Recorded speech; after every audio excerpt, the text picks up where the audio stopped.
오늘은 다니엘서 6장에서 배우는 지혜로운 삶이라는 제목으로 말씀을 전하도록 하겠습니다. 자, 제가 말씀을 시작하면서 여러분에게 생각할 수 있는 질문을 하나 던져볼게요. 여러분 고개를 들어보세요. 적을 필요 없어요. 뭐라고 적혀있죠? 기독교인은 착한 사람이다. 자, 기독교인은 착한 사람이다. 맞는 말이에요? 틀린 말이에요? 안 착해요? 맞는 말이에요? 네. 어떻게 생각해요? 모르겠어요? 틀린 것 같아요? 사람마다 다르다. 좋아요. 또 기독교인은 죄인이다? 뭐 너무 심오한데 여러분 어떻게 생각해요? 믿지 않는 사람들은 기독교인은 착한 사람이다라고 생각을 하는 것 같죠? 교회 밖에 여러분 학교나 학원에 친구들하고 대화를 해보면 교회 다닌다고 하면은 착하겠네 이렇게 대답을 하잖아요. 혹시 그런 대답도 못 듣나요? 그 정도 대답은 들어야 될 것 같은데. 자, 그런데 이 말은 우리 현성이 말한 대로 틀린 말이기도 해요. 근데 맞는 말이기도 해요. 자, 그러면 우리는 뭔가를 판단하고 결정할 때 무엇을 가지고 판단하죠? 내 생각? 내 느낌? 내 기분? 뭐로 판단해요? 지식? 여러분 앞에 있는 이 성경을 가지고 판단하는 사람들이죠. 크리스찬, 기독교에는 바로 성경을 가지고 생각하고 어떤 행동을 결정하고 말하는 사람들이에요. 성경을 가보면 여러분 한번 그 성경의 말씀들을 많이 읽어보진 못했겠지만 곰곰이 많이 설교를 들었잖아요. 집에서도 많이 부모님을 통해서 말씀을 들었을 텐데 착하게 살아야 된다라는 말도 맞는 말이지만 성경에서는 지혜롭게 살아야 된다. 기독교인은 지혜로운 삶을 사는 사람이다라는 것을 더 많이 강조하고 있어요. 특히 우리 잠언에 보면 거의 지혜에 대한 얘기가 전체가 다 지혜에 대한 얘기로 이루어졌다는 걸 우리가 볼 수 있어요. 여러분도 지혜롭게 살기를 원하나요? 네. 여러분 어떤 사람이 여러분에게 참 착하네요 라고 말해주는 거랑 참 지혜롭네요 라고 말해주는 거랑 뭐가 좋아요? 착하면서도 지혜롭다고 말하면 너무 좋겠죠. 그러나 둘 중에 하나를 택해야 된다고 한다면 지혜로운 사람이 되어야 된다. 자, 오늘 다니엘서 6장을 통해서 그 지혜가 무엇인지를 전달하려고 해요. 세상에서 말하는 무슨 성공 비결이 아니에요. 그러나 다니엘이 6장에서 보여준 여러분 믿음을 잘 이해하고 이 시간이 선생님 다시 이 시간에 다시 올 수 있을지 몰라요. 제가 기억을 해보니까 초등부에 와서 설교한 기억이 없어요. 최근 몇 년 동안에 거의 5, 6년 만에 온 것 같아요. 되게 복된 사람들이죠. 저에게도 참 귀한 기회고 죄송해요. 너무 잘난 셈이네요. 그래서 이 시간이 정말 다시 오지 않는 절호의 찬스다. 다니엘의 지혜를 배울 수 있는 아주 귀중한 시간이다. 이런 기대감을 가지고 말씀을 함께 나눴으면 좋겠습니다. 여러분 다니엘 하면 뭐가 떠오르죠? 사자굴. 또 뭐가 떠올라요? 지혜로운 사람. 왜 말해보세요. 뭐가 떠올라요? 다니엘 왕이었어요? 네. 왕 옆에서 잘 도와주는 총리 그런 역할도 했고 맞아요. 다니엘이 원래 지금 보세요. 6장 1절에 다리오 왕이 등장하잖아요. 그럼 이 사람은 어느 나라 왕이에요? 이스라엘 왕인가요? 그걸 배경을 좀 알아야 되겠죠? 일단 다리오 왕은 이스라엘 왕이 아니에요. 이스라엘이 원래 한 나라였는데 이제 솔로몬 왕 이후에 두 나라로 나눠졌어요. 우리가 지금 북한, 남한 나눠져 있듯이 북쪽 이스라엘하고 남쪽의 이스라엘. 근데 남쪽 이스라엘을 특히 남유다라고 불렀어요. 이렇게 나눠져 있었어요. 근데 그 나라가 이제 잘했으면 좋았을 텐데 하나님 앞에 너무 못한 거예요. 그래서 결국에는 다른 나라에 의해서 침략을 당해서 망했어요. 다니엘은 그렇게 해서 침략당해가지고 포로로 그 나라로 바벨론이라는 나라로 사로잡혀간 사람이었어요. 쉽게 얘기해서 우리가 일본에게 식민지 시대를 겪었잖아요. 마치 그 일제시대에 일본으로 끌려간 한국 사람 같은 역할을 하는 게 다니엘이었다. 좀 이해가 되죠? 자, 근데 그 사람이 다리오 왕이 세우는 첫 번째 총리가 된 거예요. 대단해요? 대단하죠? 그 나라에 인물이 없었을까요? 쉽게 얘기해서 우리 일제시대에 일본에 우수한 인재들이 많았을 거 아니에요. 그런데 일본 사람이 아니라 한국 사람이 총리가 된 거예요. 마치 그런 것처럼 지금 다리오 왕 밑에서 이제 다니엘이 총명을 발휘하면서 지혜를 발휘하면서 그 큰 나라를 이렇게 왕 대신에 거의 총리가 일을 하거든요. 그렇게 했다라는 거예요. 자, 여러분 여기서 이제 기억할 게 있어요. 첫 번째 지혜의 원리예요. 지혜로운 사람은 어떤 사람인지. 우리가 이제 특히 여러분이 아직 어리지만 나중에 대학생이 되고 나중에 어떤 직장에 다 들어가겠죠. 선생님들이 직장에서 조금 이렇게 관리자 역할을 하는데 안타까운 경우들이 있어요. 어떤 경우냐면은 착하기만 해요. 어떤 사람이 일을 시키면 자꾸 뭘 빼먹어요. 이거 제대로 뭐 했냐, 언제까지 해야 된다고 이렇게 말을 해주거든요. 근데 팀장이 이거 놓쳤다고 막. 그럼 몇 차례 반복적인 걸 설명하고 이렇게 하는 경우가 있어요. 근데 안타깝게도 그 사람이 기독교인이에요. 좋아요? 아니요. 친구들이 만약에 그랬다고 생각하면 같이 여러분 과제하고 그러잖아요. 그 같은 그룹 해가지고. 근데 어떤 친구가 교회 다니고 맨날 교회 얘기, 예수님 얘기만 하는데 뭐 과제 해오라고 했는데 미안해 나 늦잠 잤어 나 못 해왔어. 어때요? 너무 싫겠죠. 너무 싫겠죠. 그래서 이 다니엘의 모습을 통해서 다니엘이 무슨 하나님께서 뭐 엄청난 뭐라고 할까 특별하게 아주 무슨 축복을 해주셔가지고 그냥 총리가 된 게 아니라는 거예요. 첫 번째 보세요. 어떤 모습을 보여줬는지. 첫 번째, 지혜로운 사람이 갖춰야 될 모습은 같이 읽어볼게요. 시작. 항상 신실하게 일하고 허물이나 실수가 없는 사람이어야 된다는 거예요. 항상 신실하게 일해야 된다. 여러분 여기 보면 중요한 구절만 좀 같이 볼게요. 6장의 2절의 뒷부분을 봐보세요. 2절 후반부에 가보면 이것은 통치자들이 그들에게 보고하게 하여 왕에게 손해가 없게 하려 합니다. 그러니까 다니엘은 총리잖아요. 총리 역할은 뭐냐면 왕에게 자기 윗사람이 왕이거든. 손해가 나게 하면 안 되는 거예요. 자, 여러분이 학교에서 선생님들은 직장에서 어떤 역할을 해요. 근데 자꾸 손해나게 해. 이건 기독교인이 크리스찬이 할 일이 아니라는 거예요. 자, 또 보세요.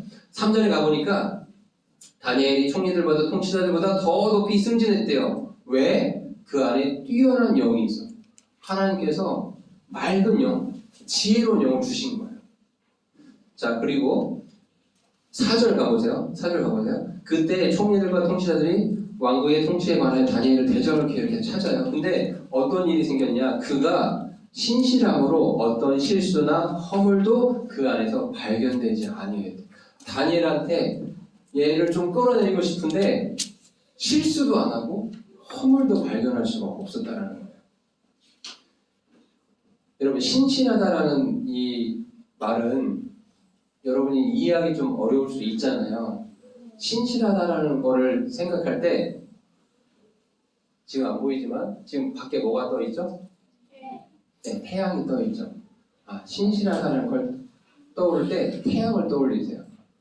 아침에 여러분 일찍 교회에 오려면 일찍 일어나야 되죠. 졸리기도 하고 더 늦잠 자고 싶은데 태양은 어때요? 피곤하다고 해 안 뜬 적 있어요? 기분 나쁘니까 오늘 안 뜰 거야 이런 적 있어요? 내가 몸이 아프니까 오늘은 그냥 뺄게 이런 적 있어요? 태양이? 없어요. 단 한 번도 없어요. 그러니까 신실하다라는 것은 여러분에게 맡겨진 아주 작은 일일 수도 있거든요. 그거를 꾸준히 계속해서 하는 거예요. 누가 보든 보지 않든. 태양이 떴다. 여러분 태양 떴다고 해서 와 태양 떴다 박수 쳐줘요?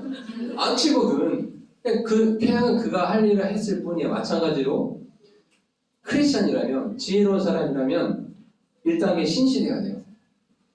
그래서 그 사람한테 뭘 맡기면 그 사람은 신실한 사람이라 반드시 해낼 거야. 또 여기 보면 뭐라고 돼 있어요? 허물이나 실수거리가 그 안에 발견되지 않았다고 돼 있죠? 이건 무슨 얘기예요? 사람이 완벽할 수는 없잖아요. 다니엘도 사람이거든요. 어떻게 완벽하겠어요? 이 얘기는 무슨 얘기냐면 그렇게 조심하고 한 걸음 한 걸음 말할 때, 행동할 때 조심스럽게 했다는 거예요. 여러분 모습도, 선생님 모습도 돌아봤으면 좋겠어요. 오늘도 실수투성이었나요? 괜찮아요. 지금 이 시간부터 바꿔가면 돼요. 빌립보서 말씀에 가보니까 요약을 했어요. 이렇게 키워드만 잘 기억해보세요. 왕에게 손해나지 않게 했고 뛰어난 영을 가진 사람이고 신실하고 실수나 허물이 발견되지 않는 사람이었다라는 거. 빌립보서 말씀 가보니까 이렇게 되어 있어요. 너희가 뛰어난 것들을 입증해야 된다. 그리스도 날까지 신실하고 실족거리가 없는 사람이 되어야 된다라고 바울도 우리에게 지금 권면을 하고 있습니다. 자, 이렇게 일들을 잘 처리해 가고 있는데 그러면 왕에게 손해나게 하지도 않았고 이 다리오 왕이 통치하는 그 나라에도 아주 유익을 많이 가져다 줬어요. 좋은 사람이죠. 실수하지도 않고 허물도 발견할 수 없는 사람이에요. 우리나라에 그런 통치자가 있다면 너무 좋겠죠. 예, 당연히 박수 쳐주고 응원하고 이래야 될 것 같아요. 그런데 4절에부터 가보면은 그 일을 기뻐하지 않아요. 기뻐하지 않는 사람들이 등장해요. 이걸 보면서 사람들은 어떤 일이 의롭게 진행되는 것을 다 기뻐하는 게 아니구나. 이게 세상이라는 걸 또 알아야 돼요. 여러분 이걸 좀 잘 기억해야 돼요. 그러니까 너무 장밋빛 같은 세상을 바라보면 안 된다는 거. 세상은 어떤 사람이, 특히 크리스찬이 막 의롭게 하나도 허점 없이 일을 한다고 해서 그 사람을 무조건 칭찬하거나 막 응원하거나 하는 게 아니라는 거. 이런 현실을 또 기억을 해야 됩니다. 얼마나 시기 질투가 강했는지 이 사람들이 도저히 다니엘의 개인적인 모습에서 어떤 흠을 잡을 수가 없으니까 어떻게까지 하냐면 법을 만들어요. 자, 이렇게 법을 만듭니다. 왕에게 찾아가가지고 왕에게 누구나 충성을 보여야 되지 않습니까? 하면서 이렇게 법을 만듭시다. 누구든지 30일 동안 왕 외에 어떤 신이나 사람에게 탄원하는 자는 사자굴에 던져 넣겠습니다. 이 법을 이제 만들어요. 다니엘이 알았을까요? 몰랐을까요? 총리인데 당연히 알았겠죠. 그런데 다니엘 쏙 빼고 다른 총리들과 다른 공무원들이 이제 이 법을 왕에게 가져가요. 당연히 왕 앞에 가서는 이게 우리 모두의 의견입니다라고 거짓말 했겠죠. 다리오 왕은 어떻게 해요? 9절 가보니까 다리오 왕이 그 조서와 칙령에 도장을 찍었어요. 다리오 왕 입장에서는 자기에게 충성하는 법을 이렇게 공무원들이 총리와 행정을 하는 사람들이 가져왔는데 그걸 통과 안 시킬 이유가 없잖아요. 그렇죠? 자, 그런데 이제 이 법은 누구를 잡아놓기 위한 법이었어요? 다니엘을 잡아놓기 위한 법이었어요. 이때 다니엘이 어떻게 해야 됐을 것 같아요? 여러분이 다니엘에 대해 생각해봐요. 어떻게 해야 될 것 같아요?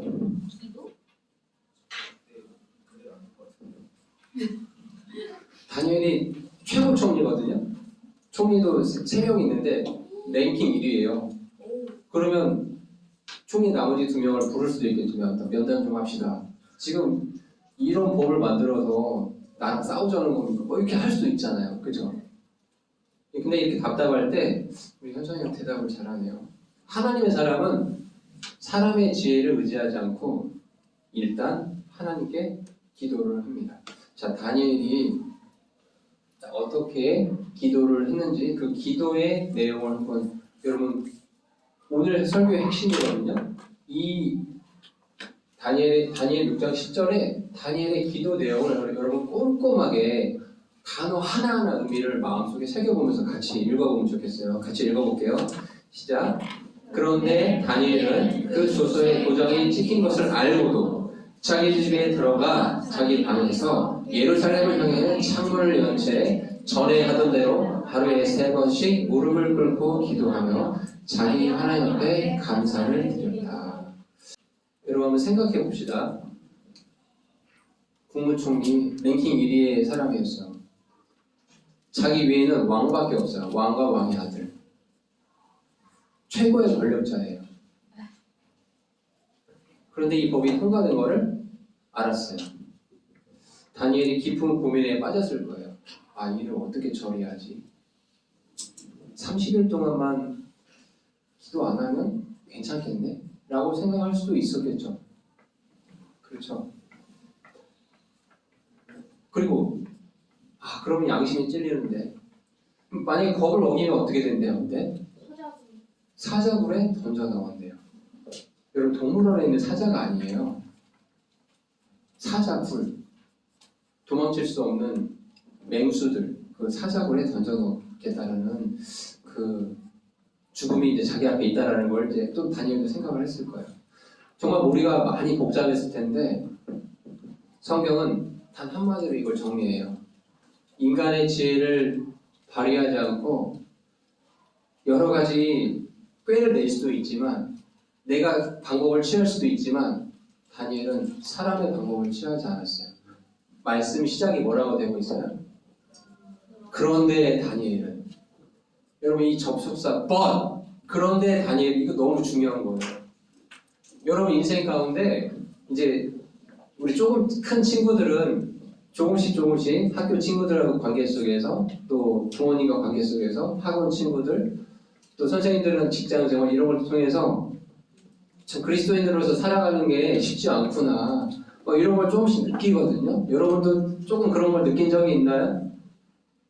아직은 없나요? 다행이에요 그러면. 네. 근데 아마 친구들하고 관계 속에서 주변에 안 믿는 친구들이 많아. 예를 들어서 6명이 친구인데 5명이 다 안 믿는 친구야.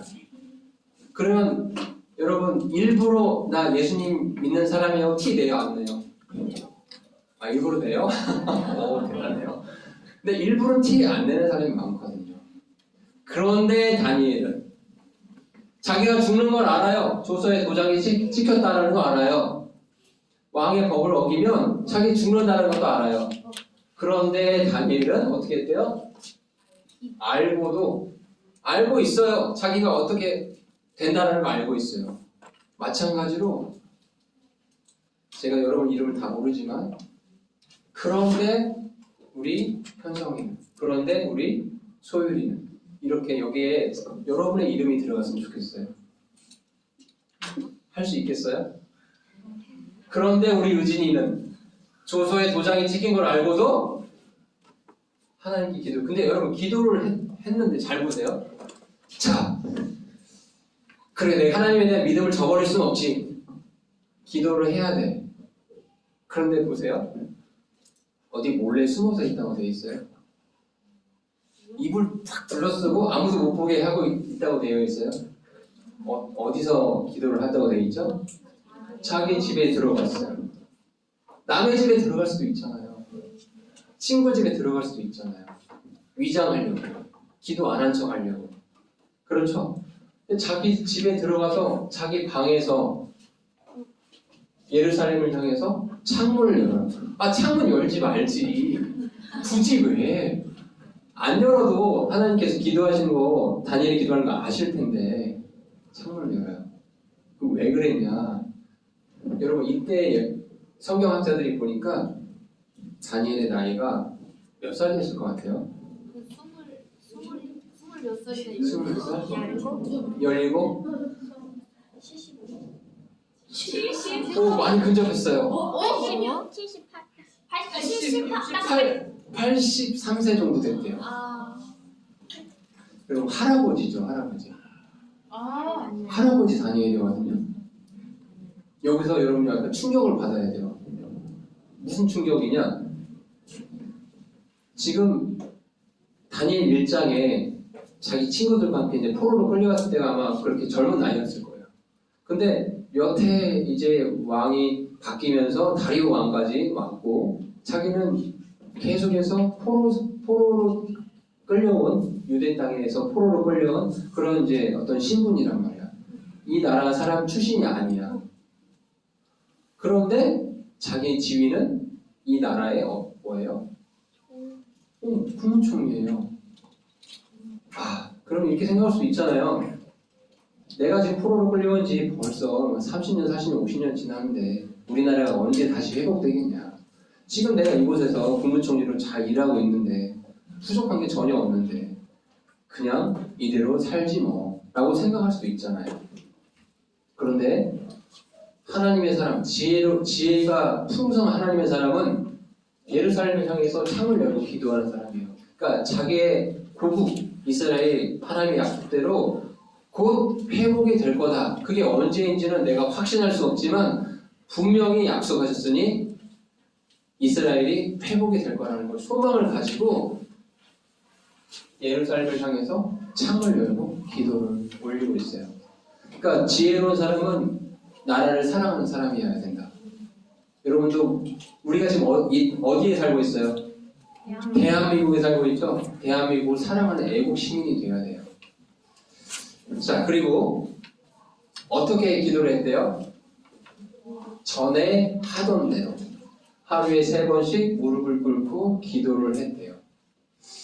전에 하던 대로 포로로 끌려왔을 그 당시 아니면 포로로 끌려오기 전부터 계속해서 하루에 3번씩 하나님께 기도를 했던 사람이라는 거죠.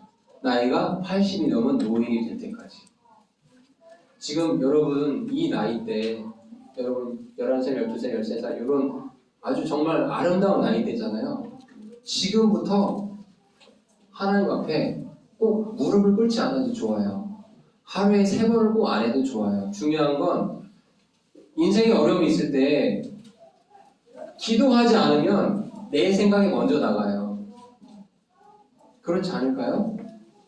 여러분 조금만 힘든 일 생기면 어떻게 하죠? 기도를 먼저 하나요? 엄마 아빠한테 불평을 먼저 하나요? 기도하는 사람이 되면 좋겠어요. 지금부터 훈련하면 돼요. 이것도 훈련이거든요. 하나님 앞에 기도하는 사람이 지혜로운 사람이다. 자, 근데 더 놀라운 게 있어요. 기도의 내용을 보세요. 뭐라 기도했어요? 자기 하나님 앞에 감사를 드렸대요. 전 여기서 또 선생님도 감동했어요. 감동. 여러분 우리가 이 절박한 상황이잖아요. 지금 다니엘이 그냥 평상시 기도가 아니잖아요. 밥 먹을 때 하는 기도가 아니잖아요. 지금 내가 죽을 수도 있는 상황에서 기도하는 건데 기도의 내용이 이렇게 기도할 수 있어요. 하나님, 저 악한 자들이 저를 대적하려고 이상한 법을 통과시켜놨는데 일거에 제거해 주십시오. 이렇게 기도할 수 있는 거 아니에요? 그런 유치한 기도를 하지 않았어요. 그죠? 하나님 앞에 감사를 드리고 있어요. 감사. 뭐가 감사했을까요? 여러분 감사한 게 있어요? 이 상황에서? 하나님 앞에 지금 이 상황에서 감사한 게 있어요? 지금까지 살고 있는 거? 좋아요. 다니엘이 뭐가 감사한지 모르지만 이 모든 일이 하나님 손 안에 있다는 확신이 있었기 때문에 감사를 드릴 수 있었다. 자 이렇게 멋지게 이제 기도를 했는데 그 다음 상황을 한번 봅시다. 기도를 올리고 나서 다니엘이 이제 이렇게 기도를 올리고 나서 어떤 일이 벌어졌냐면 여러분 생각에는 이렇게 멋지게 기도를 했으니 하나님께서 순식간에 모든 일을 다 해결해 줬으면 좋겠잖아요. 그렇지 않아요? 그런데 하나님께서는 그렇게 순식간에 어떤 기적적인 방법으로 항상 일하시는 게 아니다라는 거예요. 자, 이 창문 열고 기도하니까 대적자들이 뭐하고 있었겠어요? 옳거니 촬영했겠죠? 그렇지만 촬영은 못했겠지만 목격했겠죠? 딱 걸렸다 이러면서 이제 왕에게 이제 찾아가죠. 지금 이렇게 법을 통과시켜놨는데 저 다니엘 근데 그냥 다니엘이라고 말하잖아요. 13절 가보니까 유다의 포로된 자들의 자손에 속한 저 다니엘이라고 아주 깔봐버려요. 자기 나라 총리인데. 죄인 취급해버리는 거죠. 그렇죠? 저 다니엘이 이렇게 감히 왕에게 대들면서 이 법을 어겼습니다. 어떻게 하실 겁니까? 왕 입장에서는 너무나 신이 많은 자기 밑에 사람 총리인데 이 사람을 법대로 처리하면 사자굴에 던져야 되잖아요. 근데 이제 이 사자굴에 던지는 그게 좀 무섭죠. 그래서 선생님 좀 조사를 해보니까 이 고대 이 당시 다리오 왕이 나라들을 통치했던 요 시기에는 사형제도 중에 이렇게 맹수 사자들에게 사람을 산채로 던져가지고 물어뜯게 죽이는 그런 사형제도가 있었다고 해요. 특히 이 바벨론 사람들에게 있어서 사자 하면 뭐가 떠올라요? 네, 동물의 왕이고 힘이 세고 막 용맹하고 권능 있고 이렇게 보이잖아요. 이런 것들을 상징했어요. 그래서 누구든지 왕의 말, 왕의 법을 어기면 이 사자들이 뜯김 당해서 죽는 것처럼 왕에게 절대 대들지 말아라. 이런 의미로도 사자굴에 던지는 사형제도를 했었다는 거예요. 하나님께서 기도를 바로 들어주시면 좋았을 텐데 왕은 이제 법대로 다니엘을 굴 속에 던져 넣어요.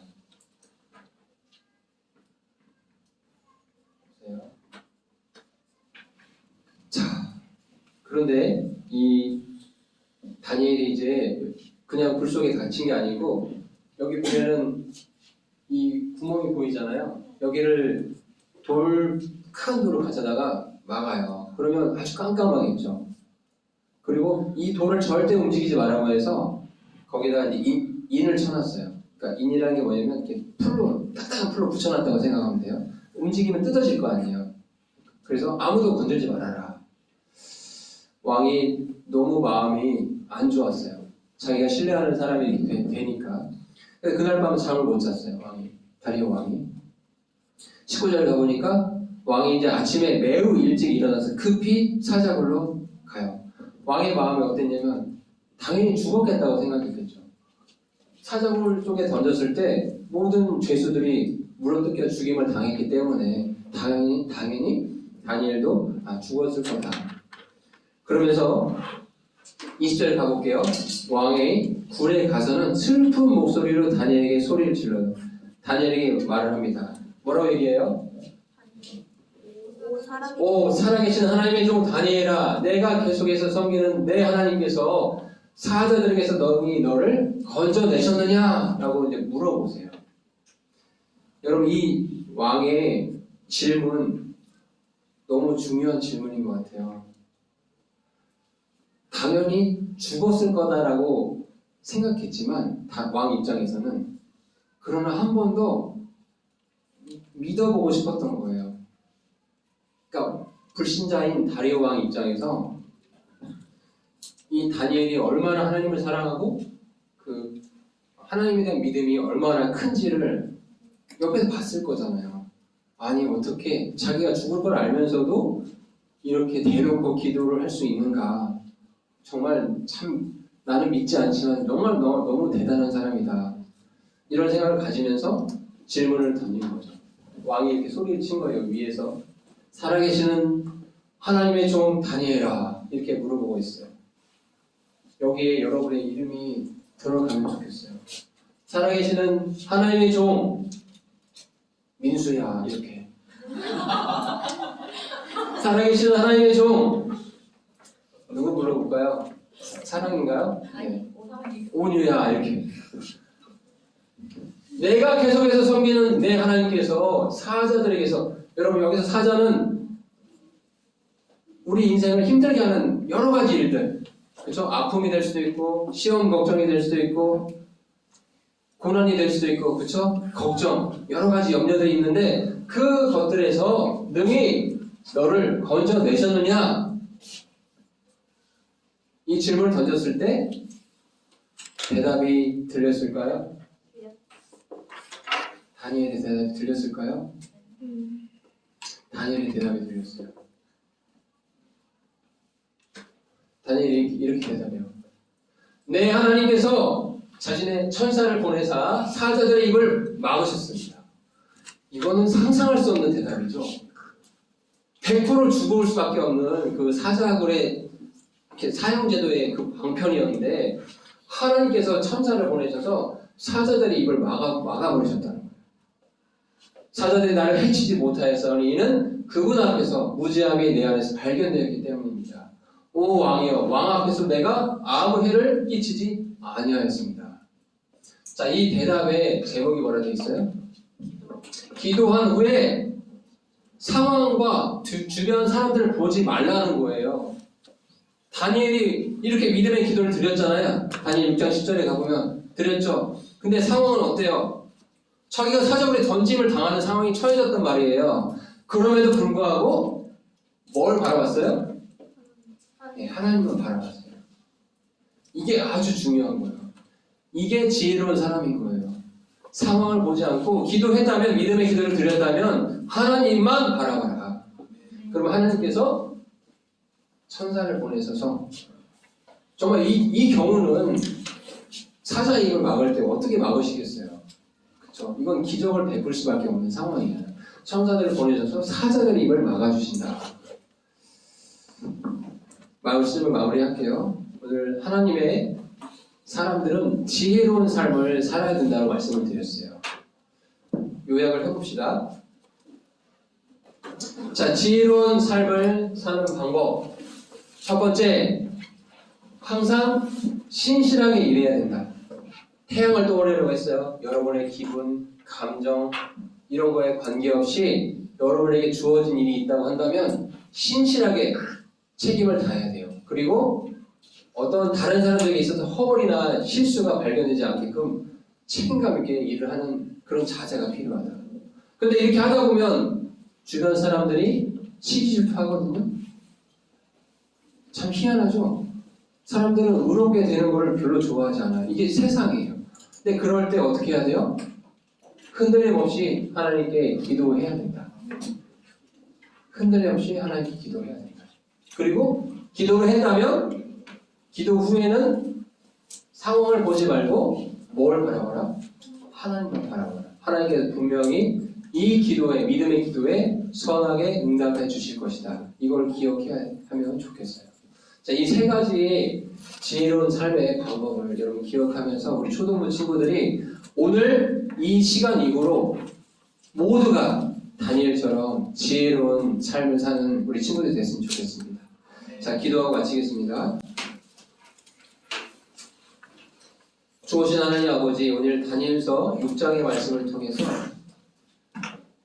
지혜로운 삶이 무엇인지, 어쩌면 정말 지혜로운 믿음의 삶이 무엇인지를 다니엘 6장의 모습을 통해서 함께 말씀을 살펴보았습니다.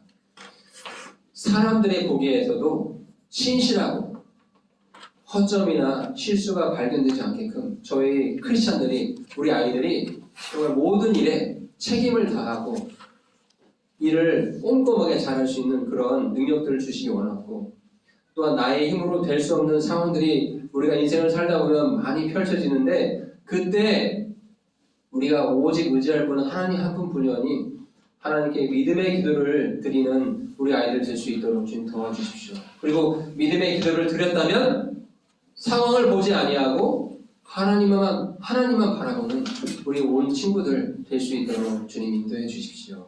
주님께 우리의 모두의 삶을 주님께 다 맡겨드립니다. 사랑이 많으신 우리 예수 그리스도 이름으로 기도드립니다. 아멘.